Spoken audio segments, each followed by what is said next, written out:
नमस्कार, मैं हूं मनोज मानस। हमारे स्पेशल बुलेटिन में आपका स्वागत है और सबसे पहले हम बात करेंगे आजादी पर्व के बहाने रामदेव के निशाने।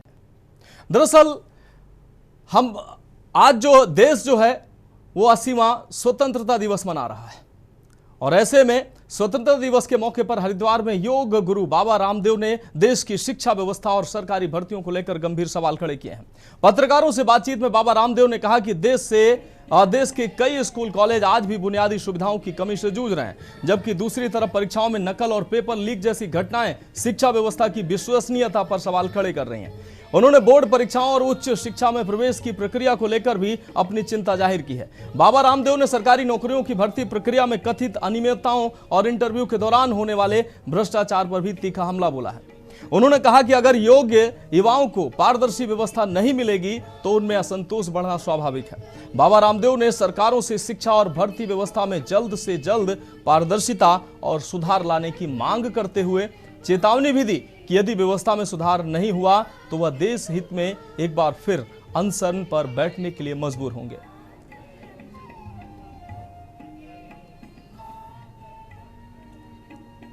चारों तरफ देश में हंगामा है।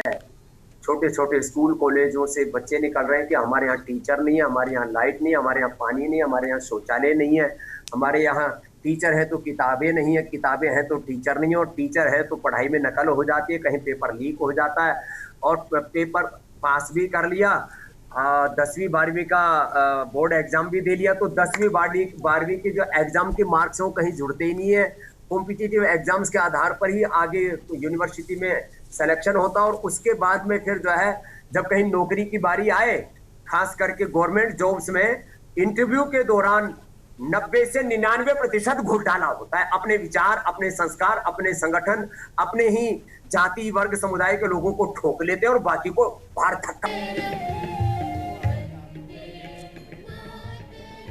मनोज कश्यप हमारे संवाददाता अधिक जानकारी के लिए हमारे साथ हरिद्वार से जुड़ गए हैं।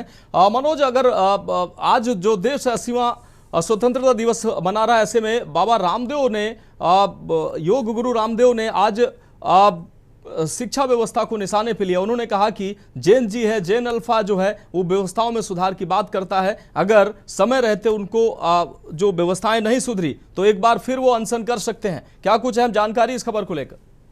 जी बिल्कुल, देखिए आज स्वामी रामदेव का एक जो बयान है वो सोशल मीडिया के साथ साथ मीडिया पे भी तेजी से वायरल हो रहा है। आज यहाँ पे मीडिया से बातचीत करते हुए योग गुरु बाबा रामदेव ने शिक्षा व्यवस्था पर बड़े सवाल खड़े किए। उन्होंने इस बात को कहा है कि लगातार देश के तमाम जो हिस्से वहां से शिक्षा व्यवस्था को लेकर लगातार आंदोलन की जो तस्वीरें निकल के सामने आ रही, लाठीचार्ज भी किया जा रहा है। तो ऐसे में उन्होंने एक चेतावनी ये भी दी है कि अगर जल्द से जल्द शिक्षा व्यवस्था दुरुस्त नहीं की जाएगी तो कहीं ऐसा ना हो कि योग गुरु बाबा रामदेव को फिर से आंदोलन करना पड़े। वीडियो में साफ तौर से सुना जा सकता है कि जब स्वामी रामदेव जो है पत्रकारों से बातचीत कर रहे थे तो इस बात को साफ कहते हुए दिखाई दे रहे कि कहीं ऐसा ना हो कि यहाँ पे उनको एक बार फिर से आंसर करना पड़े। जिस तरीके का ये स्वामी रामदेव का बयान है उसको लेकर लगातार चर्चाओं का जो माहौल है वो भी कहीं ना कहीं गर्म हो गया। हालांकि ये देखना अब जरूर कि सरकार का क्या कुछ रिएक्शन रहते, क्योंकि यहाँ पे हमने लगातार देखे कि यहाँ आंदोलन चल रहे शिक्षा को लेकर, तो यहाँ पे किसी भी तरह कोई ऐसा जो बयान था वो लगातार लोगों के आ रहे थे। लेकिन अब स्वामी रामदेव का बयान शिक्षा व्यवस्था को लेकर आगे तो इससे क्या कुछ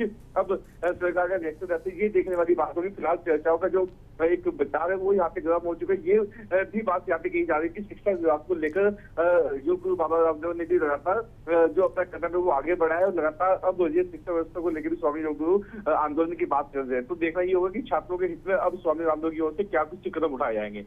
और बिल्कुल मनोज कश्यप, इस तमाम जानकारी के लिए आपका बहुत बहुत शुक्रिया। तो आजादी पर्व के बहाने रामदेव ने निशाना साधा और शिक्षा व्यवस्था को दुरुस्त करने की उन्होंने बात कही है और जेन जी जेनफा लगातार जो मांग कर रहे हैं उनकी मांगों को पूरा करने की बात कही है। और अब बात करेंगे राम मंदिर में ड्रेस कोड लागू।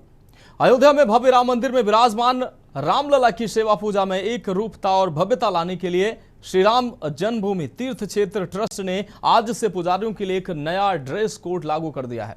अब रामलला की सेवा में लगे सभी अर्चक एक समान पारंपरिक पोशाक में नजर आएंगे। आपको बता दें कि मौसम चाहे कोई भी हो, अर्चकों के वस्त्रों का रंग हमेशा पीला ही रहेगा। वहीं शुद्धता और सात्विकता का ध्यान रखते हुए अर्चक बिना सिले हुए कपड़े ही धारण करेंगे। गर्मी के मौसम में अर्चक नीचे धोती और ऊपर उत्तरीय पहनेंगे। गर्मी में ठंडक और सहजता के लिए रेशमी सिल्क के वस्त्र धारण करने का प्रावधान किया गया है। सर्दियों के मौसम में ठंड से बचाव के लिए मौसम के अनुकूल पीले रंग के ही ऊनी वस्त्र अर्चकों को दिए जाएंगे। तो राम मंदिर में ड्रेस कोड लागू हुआ है। अब एक समान पोशाक में दिखेंगे रामलला के अर्चक। बिना सिले पीले वस्त्रों का प्रावधान अर्चकों के लिए किया गया है। राम मंदिर में रामलला के जो अर्चक हैं, पुजारी हैं, उनके लिए अब ड्रेस कोड लागू किया गया। आरपी सिंह हमारे संवाददाता अधिक जानकारी के लिए अयोध्या से हमारे साथ जुड़ चुके हैं। आरपी सिंह, अयोध्या में रामलला के दरबार में जो अर्चक हैं, अब उनके लिए ड्रेस कोड लागू किया गया है। इसके अलावा अन्य जो सुरक्षाकर्मी और अन्य जो हैं, उनके लिए भी ड्रेस कोड लागू किया गया, लेकिन अर्चकों के लिए अब विशेष पीले वस्त्रों का प्रावधान किया गया है। अब यही पीले वस्त्र हर मौसम में वो धारण करेंगे। क्या कुछ अहम जानकारी सामने आ रही? जी, आपको बताया चले कि कहीं ना कहीं जो ड्रेस लागू हुआ है अर्चकों के लिए, जो सीजन के मुताबिक गर्मी का सीजन रहेगा तो पतले वस्त्र रहेंगे, लेकिन रहेगा पीला ही। और जब उसका ठंडी का सीजन रहेगा तो ऊनी वस्त्र रहेगा अर्चकों के लिए, उसमें जेब नहीं रहेगी। ये व्यवस्था कोड लागू किया है। तो कहीं ना कहीं राम मंदिर में अब जितनी चीजें हैं वो ड्रेस कोड लागू हो गए हैं। यही नहीं, अभी काउंटिंग करने वालों के लिए भी ड्रेस कोड लागू किया गया है। उनके भी जो भी लॉन्च करेंगे उसमें भी पजामे में जेब नहीं रहेगी। तो कहीं ना कहीं व्यवस्था को लेकर अब जो है राम मंदिर पूरी तरीके से निगरानी कर रहा है और नई नई चीजें लॉन्च कर रहा है। जी हाँ बिल्कुल, आरपी सिंह, इस तमाम जानकारी के लिए आपका बहुत शुक्रिया। तो राम मंदिर में अब अर्चकों के लिए पोशाक निर्धारित कर दी गई है। एक समान पोशाक में दिखेंगे अब रामलला के अर्चक और एक रूपता लाने के लिए ये अहम फैसला लिया गया है। बिना सिले पीले वस्त्रों का प्रावधान किया गया अर्चकों के लिए, और अर्चक यही पीले वस्त्र जो है वो सभी मौसम में पहनेंगे। हालांकि मौसम के अनुसार कपड़ों का जो है वो कपड़े अलग होंगे, लेकिन पीले ही होंगे। और अब बात करेंगे हम स्कूल गेट का गिरा छज्जा, बच्चे की मौत। दरअसल ये अहम खबर संभल जनपद के थाना असमोली से सामने आई है, जहां एक बेहद ही दर्दनाक घटना सामने आई है। यहां मदाला फतेहपुर स्थित अल हसनैन पब्लिक स्कूल के मुख्य गेट का छज्जा अचानक ढह गया। इस मलबे के नीचे दबने से स्कूल के 3 बच्चे गंभीर रूप से घायल हो गए। हादसे के बाद मौके पर चीख पुकार मच गई और आनन फानन में स्थानीय लोगों व स्कूल प्रशासन की मदद से बच्चों को अस्पताल पहुंचाया गया। अस्पताल पहुंचने पर डॉक्टरों ने प्राथमिक जांच के बाद एक बच्चे को मृत घोषित कर दिया। वहीं हादसे में घायल 2 अन्य बच्चों की स्थिति गंभीर बनी हुई है, जिनका इलाज अस्पताल में जारी है। डॉक्टर लगातार उनकी हालत पर नजर बनाए हुए हैं। वहीं घटना की खबर फैलते ही पीड़ित परिवारों में कोहराम मच गया है। मासूम बच्चे की मौत से परिजनों का रो रो कर बुरा हाल है। वहीं गांव मदाला फतेहपुर में शोक की लहर दौड़ गई है। स्थानीय ग्रामीणों ने स्कूल की जर्जर इमारत और निर्माण कार्य की गुणवत्ता को लेकर गहरा आक्रोश देखा जा रहा है। तो 2 घायल बच्चों का इलाज जारी है। स्कूल के गेट का छज्जा गिरने से 2 बच्चे घायल हुए हैं। अल हसनैन पब्लिक स्कूल का ये छज्जा गिरा। छज्जा गिरने से 3 बच्चे घायल हुए। एक बच्चे को डॉक्टर ने मृत घोषित किया, जबकि 2 बच्चे गंभीर रूप से घायल बताए जा रहे हैं। रईस भी हमारा संवाददाता अधिक जानकारी के लिए हमारे साथ संभल से जुड़े हुए हैं। रईस, स्कूल का छज्जा गिरने से 3 बच्चे गंभीर रूप से घायल हुए, जिनमें एक बच्चे की मौत हो गई, 2 गंभीर रूप से अभी भी इलाजरत हैं। क्या है ये पूरा मामला और कैसे ये लापरवाही सामने आई?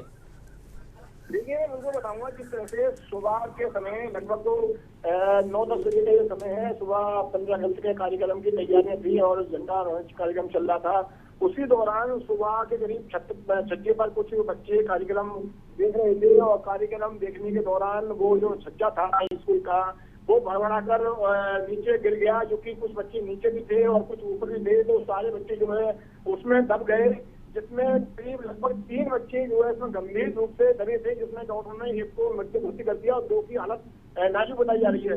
लेकिन कुछ और बच्चे ये जिनकी कम चोटें आई थी उन्हें जो निजी अस्पतालों में भर्ती कर दिया गया। मौके पर एक पुलिस लाइन में यहाँ पर कार्यक्रम चल रहा था, जो कि एसपी साहब के साथ साथ शिक्षा मंत्री गुलाब देवी मौजूद थी। जब इन्हें सूचना मिली तो आनंद फानन में असोली थाने क्षेत्र के मदाले गाँव में वहां पर पहुंचे और जब वहां जाकर निरीक्षण किया तो देखा गया कि वहां पर जो स्कूल है वो सही था, जर्जर नहीं था, लेकिन फिर भी उसकी जांच कराई जा रही है और जांच में जरूर दिखाया जा रहा है आखिरकार किसकी लापरवाही हुई थी, किस लापरवाही के तहत ये बच्चे ऊपर चले गए थे और छज्जा कैसे गिरा। ये एक बहुत जांच का विषय है और जांच के आधार पर ही आगे कार्रवाई की जाएगी। लेकिन जो अभी प्रधान जा रहे हैं और मास्टर के खिलाफ कार्रवाई की जा रही है। वापस साफ तौर पर जो जिलाधिकारी ने कड़े निर्देश दिए गए हैं कि लापरवाही जो भी मास्टरी लापरवाही होगी या मास्टरी लापरवाही के खिलाफ सख्त कार्रवाई की जाएगी और विधिक जांच के लिए टीम भी कर दी जाएगी। हाँ बिल्कुल रईस अलवी, इस तमाम जानकारी के लिए आपका बहुत शुक्रिया। तो दो बच्चे घायल, उनका इलाज चल रहा है। फिलहाल एक बच्चे को मृत घोषित किया डॉक्टरों ने। स्कूल गेट का छज्जा गिरने से ये दर्दनाक हादसा हुआ है।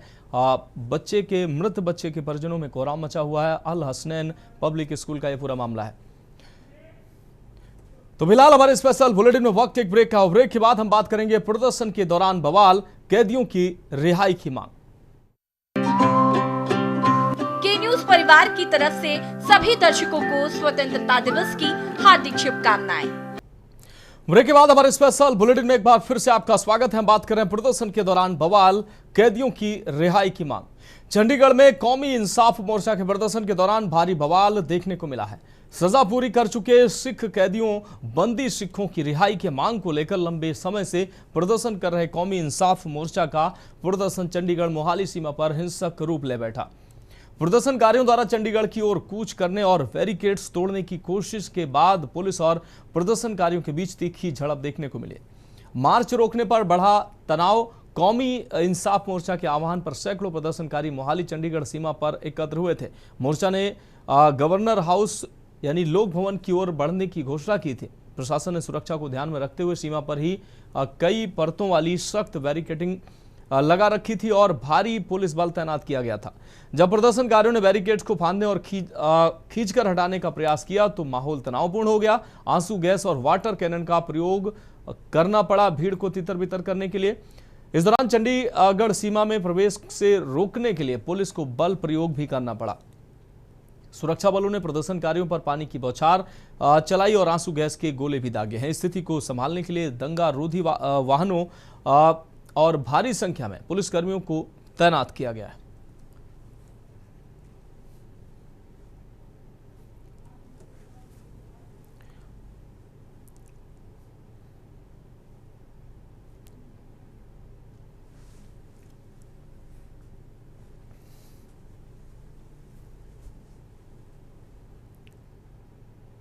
तो जेल में प्रदर्शन के दौरान ये बवाल देखने को मिला है। जेल में बंद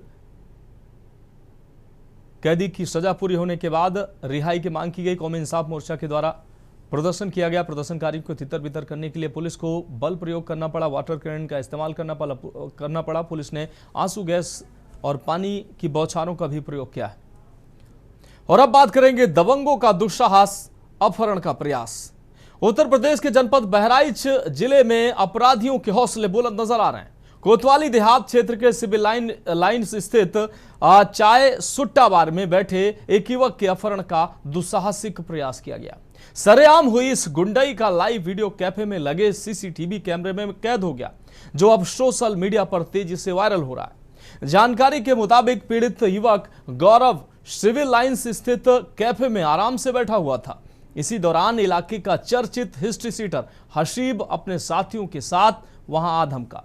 आरोप है कि दबंग हसीब ने आते ही गौरव का कॉलर पकड़ लिया और सरेआम उसकी जमकर पिटाई शुरू कर दी। इसके बाद दबंगों ने युवक को जबरन अपनी गाड़ी में बैठा लिया और अपहरण करने का प्रयास किया। तो जनपद बहराइच से यह सनसनीखेज घटना सामने आई है। चाय सुट्टा बार में बैठे युवक को कॉलर पकड़कर उठाया गया। सीसीटीवी में लाइव कैद हुई है यह पिटाई की घटना, आप तस्वीरों में देख सकते हैं। कोतवाली देहात के सिविल लाइन्स का यह पूरा मामला बताया जा रहा है। तो हिस्ट्री सीटर ने युवक के अपहरण का यह प्रयास किया है। चाय सुट्टा बार में बैठे युवक का कॉलर पकड़कर उठाया और सीसीटीवी में लाइव कैद हुई है युवक की पिटाई की तस्वीरें। आप देख सकते हैं किस तरीके से हिस्ट्री सीटर जो है दाखिल होता है चाय सुट्टा बार में और हिस्ट्री सीटर ने इस दौरान पिटाई की है। चाय सुट्टा बार में बैठे युवक का कॉलर पकड़कर उठाया है। सीसीटीवी में लाइव कैद हुई है युवक की पिटाई।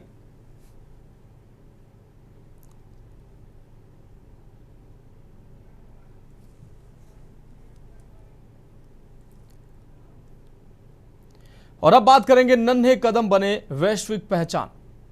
कहते हैं आसमान में सुराग नहीं हो सकता, एक पत्थर तो तबीयत से उछालो यारो, यानी आसमान पे सुराग हो सकता है बशर्ते आप एक तबीयत से एक पत्थर उछालो। उत्तर प्रदेश के हरदोई जिले से एक ऐसी ही जिद और जुनून की कहानी सामने आई है। सीमित संसाधनों के बीच पलने वाले परिषदीय स्कूलों को नौनिहालों ने अपनी मेहनत के दम पर देश ही नहीं बल्कि 7 समंदर पार विदेशों तक अपनी प्रतिभा का लोहा मनवा लिया है। पीटी बटालियन का अनुशासन और कला आज अंतर्राष्ट्रीय स्तर पर सराही जा रही है। शिक्षक रमेश कुमार के मार्गदर्शन और विजन ने ग्रामीण बच्चों को एक नई दिशा दी है। मंडल से लेकर राज्य स्तर तक अनगिनत ट्रॉफियों और पदकों पर कब्जा जमाया हुआ है। प्राथमिक विद्यालय सनफरा के प्रांगण में कदम रखते ही किसी आम सरकारी स्कूल जैसी खामोशियां नहीं बल्कि एक अद्भुत ऊर्जा आपका स्वागत करती है। यहां गूंजती अनुशासन की छाप, कदमों की एकरूपता और बच्चों के चेहरे पर चमकता हुआ आत्मविश्वास जो किसी पेशेवर मिलिट्री बैंड या सेलिब्रिटी एकेडमी की याद दिलाता है। जी बहुत ही अच्छे से सिखाते हैं, हम लोगों को बहुत जगह ले जाते हैं। हम लोग अपने देश और दूसरे विदेशों में भी हम वायरल हैं। आज हर तरफ चर्चाएं हो रही हैं आप लोगों की बेटी को लेकर, तो क्या कहना चाहोगे गुरु जी के लिए? हमारे गुरु जी बहुत अच्छे हैं, हम लोगों को बहुत अच्छे से सिखाते हैं। क्या नाम है आपका? शिवानी देवी।